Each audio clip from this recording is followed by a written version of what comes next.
За бүгдээрээ сайн байцгаана уу хүүхдүүд ээ. За өнөөдөр бид нэр түүхийн хичээлээрээ Монголын Их Юан улсын тухай үзнэ. За өмнөх хичээлүүдээрээ бид нэр Чингис хаан Монголын их Монгол улсыг байгуулсан, түүний үе залгамжлагч нар болсон Өгөөдөө хаан, Монголын эзэнт гүрэн. За тэгээд Гүйг мөнх хаад үед Монголын агуу эзэнт гүрэн байгуулагдсан тухай үздсэн. За тэгэхээр өнөөдөр бол бид нэр Монголын эзэнт гүрний үргэлжлэл болсон Монголын Их Юан улсын тухай үзэх нэ. Энэ хичээлийн маань зорилго өнөөдөр юу вэ гэхээр за Их Юан улсын газар нутаг төр нийгмийн зохион байгуулалтыг мэдэх. За энэхүү зорилгынхаа хүрээнд бид нар дараах зорилтуудыг дэвшүүлж байна. За үүнд нь Их Юан улсын газар нутаг хил хязгаарыг газрын зураг дээр заах. За мөн Их Юан улсын нийгмийн анги бүлгүүдийн хоорондыг ялгаж таних. За түүхэн их сурвалжийг шинжилэн судлах замаар засаг захиргааны нэгжийн бүтцийг ойлгох гэсэн дараах гурван зорилтуудыг дэвшүүлсэн байна. За тэгэхээр хүүхдүүдээ бүгдээрээ энэ зургийг харж байна те. За ерөнхийдөө мөнх хааныг нас орсны дараагаар Монголын агуу эзэнт гүрэн ерөнхийдөө 4 том улс болж ингэж бие даах байдалтай болсон гэж үздэг. За дэлхийн түүхэнд бол одоо бүх цаг үеийн түүхэнд хамгийн том газар нутгийг одоо өөрийн эзэмшил болгосон улс бол Англи улс байдаг. За тэгвэл үүний дараа бол Монголын эзэнт гүрэн бол ордог. За тухайн цаг үедээ мэдэгдчихсэн одоо Аз, Европ, за Умард Африк энэ өргөн удам газар нутгийн талаас илүүг нь ухаан цаг үеийнхэн дэлхийн талаас илүүг нь энэ эзэнт гүрэн бол өөртөө нэгтгсэн юм байдаг. За Юан улсын хил хязгаарыг дурдах юм бол одоогийн Монгол улс, за бүгд найрамдах Хятад ард улс, хоёр Солонгос, за тэгээ зүүн өмнөд Азийн зарим орнууд төвд гэсэн энэ улс орнуудыг өөртөө нэгтгсэн ийм улс байсан байна. За Юан улсын өмнөд хил бол зүүн хил бол Солонгосын хойг, өмнөд хил бол одоо Аннам, Бирм, одоогийн Бирм улс, за Вьетнам гээд. За баруун хилээрээ Дундад Аз, Умард энэтхэг, за Цагаатаа улс болон Алтан ордны улстай хэллэж, за Умард хилээрээ бол Байгаль нуур, Азд оронд Сибирийг ингээ багтаасан юм өргөн удам газар нутагтай ийм улс байсан байна. Монголын эзэнт гүрнийг үндэслэх Чингис хааны одоо их хатан болох бүр татнаас төрсэн 4 хүү байгаа тийм ээ. Зүч, Цагаатаа, Өгөөдөө, Тулуу. За Чингис хаан бол өөрөө амьд ахуйдаа өөрийн одоо хүү Өгөөдөд хаан орыг залгамжлахаар гэрээлсэн тухай бид нар өмнөх хичээлээр үзсэн. За Өгөөдөө хүү Гүйг хаан бол их Монгол улсын 3 дахь их хаан байсан. За тэгвэл Гүйг хаан нас орсны дараа за Тулун угсааныхан буюу Чингис хааны отхон хүүгийн хөвгүүд бол одоо хаан ширээг залгамжилж эхэлсэн. За Тулун том хүү мөнхийг за Алтан ордны улсыг үндэслэгч одоо Зүчийн том хүү Батхааны дэмжлэгтэйгээр их Монгол улсын одоо хаан ширээнд залсан байдаг. За энэ тухай бид нар өмнөх хичээлүүдээр үзсэн. За тэгвэл Тулун дараагийн хүү одоо Хувлаа, Хөлөгөв, Ариг бүх гэсэн мөн энэ 4 хүүтэй за Сурхагтанд бих хатнаас гарсан. За ингээд энэ үеэс эхлээд мөнх хаанаас эхсүүлээд Монголын эзэнт гүрний одоо хаан ширээнд Тулун угсааныхан бол ингээд үе залгамжлаж ингээд сонгогддог болсон юм байна. За тэгвэл одоо мөнх хааныг нас орсны дараа хаан ширээний төлөө тэмцэл түүний 2 дүү болох Хувлаа болон Ариг бүх нарын хооронд явагдаж эхэлсэн. За яагаад тэгвэл их Монгол улсын хаан ширээний төлөө Хувлаа, Ариг бүх нар тэмцэлдэх хэрэгтэй болсон, тэмцэлдэх шаардлагатай болсон бай гэж тийм ээ. Тэр дэлхийн түүхэнд бол бүх цаг үед энэ эрх мэдлийн төлөө, төрийн эрх мэдлийн төлөө энэ одоо тэмцэл тулдаан бол үеийн үед үргэлжиж явсаар ирсэн байдаг. За 1260-аас 1264 оны хооронд одоо их Монгол улс Хувлаа, Ариг бүх гэсэн 2 хаантай болж явсан. Тэгээ тэнгэрт 2 наран байдгүйтэй адил газарт бол 2 хаан байж болохгүй учраас за 2 хаан бол аль нэг нь өөрийнхөө засаглалыг тогтоохын тулд асуудлыг хүчээр шийдвэрлэх зайлшгүй шаардлагатай болсон. За ингээд энэ 2 хаан бол 2 удаагийн одоо их дайныг хийсэн. За энэхүү дайн тулааны тухай Рашид ад-Дины Содрын чуулганд энэ зураглалыг жишээ нь харуулсан байна. Монголчууд хоорондоо байлцсан тухай. Тэгэхээр одоо Хувлаан хувьд бол Хятадд өмнөд сүн улсыг байлдан эзлэхээр одоо Монголын эзэнт гүрний хамгийн шилдэг зэрэг түүний бүрэлдэхүүнд байсан. За Ариг бүх бол хар хором хоттой, Хувлаа бол Кайфанд тус өөрсдөө их хуралдаа зарлж өөрсдөө Монголын их хаан хэмээн зарлсан. За ингээ 2 удаагийн том дайны үр дүнд Хувлаа хаан Ариг бүх хааныг ялж одоо Монголын эзэнт гүрний одоо одоо хаан ширээг ингэж авсан байж байгаа. За тэгвэл Хувлаа хаан гэж юм бэ гэд. За түрүүн хэлсэнчлэн Хувлаа хаан бол Чингис хааны аж, Чингис хааны баг хүү тулын одоо хүү. За Хувлаа хаан бол 1215 онд төрсөн. Тэгээ та хүүхдүүдээ санаж байгаа бол одоо яг одоогоос 5 жилийн өмнө 2015 онд Хувлаа хааны мэндэлсний 800 жилийн хойг бас ёслол төгөлдөр монголчууд тэмдэглэсэн юм байж байгаа. За одоо энэ Хувлаа хааны энэ хөрөг бол жишээ нь Тайваны үндэсний түүхийн музейд хадгалагдаж байгаа ийм хөрөг байна. За 1271 онд Хувлаа хаан өөрийнхөө улсыг одоо Их Юан буюу за утга нь болохоор Тэнгэр тэргүүн их гэсэн утгатайгаар яах нь нэрлээд ингээ байгуулсан. За тэгвэл мөн улсын нийслэлийг одоо дайдуур шилжүүлсэн. Улсын нийслэл хар орон хотод төвлөрж исэн бол одоогийн бүгд найрамд Хятад ард улсын нийслэл буюу Бээжин хотод за монголчуудын нэрлэж заншснаар Хам болиг хот руу улсын нийслэлийг шилжүүлсэн. За ингээд бүх хятадыг 79 онд Өмнөд Сүн улсыг эзэлснээр бүх хятадыг нэгтгэсэн. За ингээд хятадууд бол түүхэнд 1000 гаруй жилийн хугацаанд дандаа тархаа бутархай байсныг Хувлаа хааны үед аль бие усаар ингээд нэгтгэсэн юм гэж үздэг. За тэгвэл Их Юан улсын төрийн байгууллага тийм ээ Их Юан улсын засаглал нь ямар хэлбэртэй байсан бэ гэж үзэх юм бол хэмжээгүй эрхт хаан засагтай буюу за Хувлаа хаан бол их хаан бол одоо хамгийн дээд эрх мэдлийг хэрэгжүүлж за нийт улсын газар нутаг түүний өмч ард иргэд бол их хааны одоо мэдлэлд өмч гэж явдаг байсан. За их хааны доор төвлөн завсах яам гэж одоогийн Монгол улсын одоо төрийн байгууллагатай одоо харьцуулах юм бол засгийн газар тийм ээ. За төвлөн засах яам. За төвлөн засах яамны доор болохоор шүүх яам, цэргийн яам, сангийн түшмэд, ёслол үйлдвэрийн гэсэн 6 яамтай. За одоогийн Монгол улсын энэ яамдууд төрийн байгууллагатай харьцуулах юм бол шүүх яам бол одоо хууль зүйн яам гэдэг юм уу тийм ээ. За цэргийн яам бол батлан хамгаалах яам гэдэг юм уу. За сангийн яам болохоор энэ хүмүүсийгээ бүртгэлжүүлээд ард иргэдийг бүртгэлжүүлээд тэднээс татвар хураамж авах энэ чиглэлийн үйл ажиллагаа явуулдаг байж. За түшмдийн яам гэх юм бол одоо төрийн албаны зөвлөл гэдэг шиг одоо төрийн албанд чадвартай ийм хүмүүсийг дэвшүүлэх, за чадваргүй хүмүүсийг бууруулах, за төрийн албаны шалгалтыг нэгдсэн журмаар зохион байгуулах гэх мэт ажлыг хэрэгжүүлдэг түшмдийн яам гэж байж. За ёслолын яам гэхээр одоо их хуралдаа хуурах тийм ээ. За одоо төрийн ёслол төгөлдөр үйл ажиллагааг нарийн зохион байгуулах. За бид нар жишээ нь улсын баяр наадмаар баяр наадмын комисс гэж байгуулагддаг. Яг энэ шиг одоо үйл ажиллагааг ёслолын яам хэрэгжүүлдэг гэж.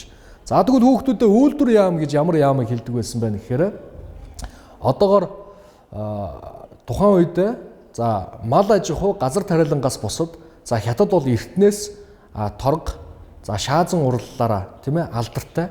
За ингээд торг болон шаазан урлалын үйлдвэрлэл, гар үйлдвэрлэл, за тэгээд далайн одоо гаралтай одоо загасчлал гэдэг юм ан агнур энтэй холбоотой үйл ажиллагааг чиглүүлдэг төрийн байгууллага бол үйлдвэр яам bijээ. За ингээд их хааны доор төвлөн засах яамныхаа доор энэ 6 чиг үүрэг бүхий яамдууд төрийн үйл ажиллагааг өдөр тутмын үйл ажиллагааг чиглүүлэн явуулдаг байж. За тэгвэл Их Юан улсын нийгмийн анги давхраажилт нь ямар байсан бэ? За энэ тухай бүгдээрээ. За ингээ пирамид хэлбэрээр авч үзэх юм бол Их Юан улсын нийт хүн амыг дотор нь 4 хэсэгт хуваадаг гэж. За хамгийн дээд ангид болохоор монголчууд орно.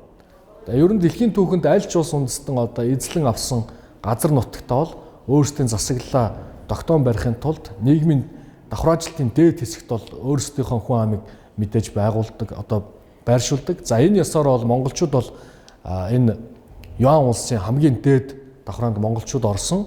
За хоёр дахь хэсэгт нь өнгөт нүдтэн буюу одоо энэ уугур, араб, перс хүмүүсийг оруулдаг.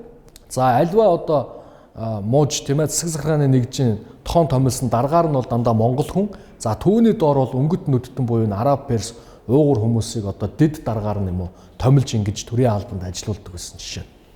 За 3 дахь хэсэгт нь болохоор умард хятадын ард иргэд. За энд нь одоо зөрчид хятан угсааны одоо хүмүүс ордог байсан. За анги бүлгийн хамгийн сүүлийн давхраа буюу 4 дахь хэсэгт нь болохоор за өмнөд хятадын Нанхиад иргэд ордог. За яагаад үг гэвэл за жишээ нь Өмнөд Сүн улсыг хамгийн сүүлд одоо эзэлсэн энэ дайныг одоо монголчууд 30 гаруй жил хийсэн юм том дайн. За ийм учраас одоо хамгийн анги бүлгийн хамгийн сүүл хэсэгт нь одоо өмнөд хятад хүмүүсийг ингэж оруулсан байдаг юм байна. За энэ тухай бол одоо Юан улсын одоо түүхэнд тэмдэглэж ингэж үлдсэн байдаг байна. За тэгвэл одоо бүгдээрээ Юан улсын хууль цааз ямар одоо хууль цааз үйлчилж ирсэн бэ гэх юм бол за их Монгол улсын үеэс Чингис хааны эгцэг хууль бол мэдээж үйлчилж ирсэн. Тэгвэл Юан улсын одоо гол хууль нь болохоор Юан улсын нэвтрхий дүрм гэж нэрлэгдсэн одоо энэхүү хууль дүрм Юан улсын нийт газар нутагт үйлчилж ирсэн. За Юан улсын засаг захиргааны бүтэц тэгвэл энэ дүрмд зааснаар юу гэж байсан бэ гэхээр за эхлээд мужтай. За Юан улсыг бол одоо 11 мужтай гэж түүхэнд тэмдэглэсэн байна. За мужуудын дор зам, за тойрог, хошуу, за сум гэсэн ийм засаг захиргааны бүтцтэй байсан байна. За засаг захиргааны нэгж бүтэц гэж юу хэлээд байна гэхээр жишээ нь одоогийн Монгол улсын хэмжээнд авч үзэх юм бол одоо нийслэл, дүүргэн дотроо хороодод, хороо нь хэсгүүдэд хуваагддаг. За хөдөө орон нутагт бол аймаг, за сум гээд сумын дотроо багуудад хуваагддаг. За энэ шиг ийм засаг захиргааны бүтэц зохион байгуулалтыг Юан улсын үед бол эдгээр энэ мууж зам, тойрог, хошуу, сум гэсэн хэлбэрээр зохион байгуулсан юм байжээ. За энэ тухай болохоор Юан улсын судрын 58 дугаар дэвтэрт энэ тухай одоо тэмдэглэгдэж үлдсэн байсан байна. За ингээд бид нар судрын чуулган, Юан улсын судар, за Юан улсын нэвтрхий дүрм гэх мэт одоо их сурвалжуудтай бас энэ хичээлээр танилцж байгаа бах. За одоо бүгдээрээ өнөөдрийнхээ хичээлийг баттгаад явъя. За Юан гэдэг баттгал нэг дээр Юан гэдэг одоо үг ямар утгатай вэ гэсэн. За эхний слайдн дээр гарсан тийм ээ. За энэ хоёрдугаар асуулт болохоор хүн амыг яагаад дөрвөн зэрэглэл болгосон бэ? За дээрх хоёр асуултаа хүүхдүүдэд бодъё. За өнөөдрийн маань хичээл бол сурах хүчгийн 105, 106 дугаар хуудсанд байж байгаа. Та бүгд сурах хүчгээ ашиглаж болно. Дэвтрээ гаргаад ашиглаж болно. За Юан гэдэг нэр ямар утгатай вэ гэдэг асуултанд. За бидний сурах хүчгэн дээр байж байгаа. За Юан гэдэг нэр бол тэргүүн их тэнгэр гэсэн утгатай гэдэг тийм ээ. Тэгээ ер нь эртнээс монголчууд одоо жишээ нь Чингис хааны Хаспут хамаг Гүйг хааны тамган дээр Монголын хаадыг бол Далаа их хаан гэдэг байсан тийм. Далаа тэнгис мэт агуу гэдэг. За тэгвэл хамгийн агуу том одоо тэргүүн зүйл бол тэнгэр юм аа. Хөх тэнгэр юм аа. За энэ утгаараа улсаа бол одоо агуу хүчлэхэг тэнгэр мэт гэдэг энэ одоо биелэгдлэр энэ нэрийг авсан байна. За дараагийн асуулт болохоор хүн амыг яагаад дөрвөн зэрэглэл болгосон бэ гэх тийм ээ. За тэгэхээр альва нийгмийн бүтэц зохион байгуулалтыг одоо гаргахдаа одоо Юан улс бол одоо 100 гаруй сая хүмүүнийг өөртөө нэгтгсэн маш өргөн уудам газар нутагтай юм улс орон эзэн түрэн байсан учраас за төрийн үйл ажиллагаа явуулах үүднээс хүмүүсийг ингээд зэрэглэсэн. За ямар учир шалтгааны улмаас их юм бол одоо сүүлд эзэлж авсан Үнэт хятадгаа хамгийн доод зэрэг болгосон гэдэг өмнөх түрүүний слайдн дээр багш нь тайлбарлаж ярьсан байж байгаа. За ингээд энэ асуултанд хариулах нь байна. За одоо дараагийн баттгал руугаа оръё. Баттгал асуулт руугаа. За баттгал 2. За Юан улс хэдэн мужид хуваагддаг вэ? За хоёр дахь асуулт Юан улсын засаг захиргааны нэгжүүдийг нэрлэнэ үү гэдэг. Сурах хүчийнхаа тусламжтайгаар энэхүү асуултанд хариулаарай хүүхдүүдээ. Гарч ирсэн 4 дахь слайдн дээр гарч ирсэн тийм ээ. За Юан улс одоо Юан улсын нэвтрхий одоо дэвтэр одоо 58 дугаар дэвтэр дээр 11 мужтай гэж заасан байсан тийм ээ. Юан улс л 11 мужаас. За энэ 11 мужаас жишээ нь одоо лимбэ буюу одоо хятадаар лимбэ буюу одоо монголоор орчуулахаар болохоор давааны арын муж бол одоогийн Монгол улсын нутаг дэвсгэр ерөнхийдөө хамаарч ирсэн. Тэгэхээр Юан улсын засаг захиргааны нэгжийн хувьд энэ 11 муж дотроо за хоёр дахь одоо төвийн муж, за төв одоо төвийн муж, за тэгээд энэ давааны арын муж буюу лимбэ муж бол бас одоо нэлээд нөлөөтэй байсан. Гэхдээ төвөө одоо төв хятад руу шилжүүлсэн учраас ерөнхийдөө бас зарим түүх сурвалж бичгүүдэд алдагдсан одоо тий аслагдсан, орхигдсан гэдэг утгаар нь бичсэн байдаг гэсэн. За тэгвэл Ховлоо хааны үеэс энэ бас одоо үндсэн Монголын газар нутагт онцгой анхаарч исэн. За одоо дараагийн хаан бол одоо Хунтайж гэдэг одоо цолыг гаргаад өөрийнхөө хүүг одоо энэ хаанчлалын хугацаанд одоогийн Монгол нутагт за лимбэ буюу одоо энэ мужийг одоо Монгол нутгийг захируулад дараагийн их хаан бол одоо энэ ширээнд суудаг юм уламжлалыг энэ үеэс бий болгосон байдаг. За тэгэхээр ийм 11 мужтай байх нэ. За тэгвэл Ихван улсын засаг захиргааны нэгжүүдийг нэрлэнэ үү гэдэг. За бид нар засаг захиргааны нэгжүүдийг түрүүний энэ слайдаас харсан тийм ээ. 11 муж, зам, тойрог, хошуу, сум гэсэн юм засаг захиргааны нэгжтэй гэдээ үздсэн байж байгаа. За одоо бүгдээрээ дараагийн баттгал руугаа оръё. Дараагийн баттгал асуулт руугаа. За баттгал асуулт 3. За Ихван улсын газар нутгийн 4 захыг нэрлэнэ үү гэж. За багш нь хичээлийн ихэнд мөн ярьж исэн тийм ээ. За зүүн зүгд болохоор Солонгосын хойг, өмнө зүг зүүн өмнөд Даз, өмнөд Хятад, одоогийн Бирм, Вьетнам, за Мянмар улсуудтай ингээ.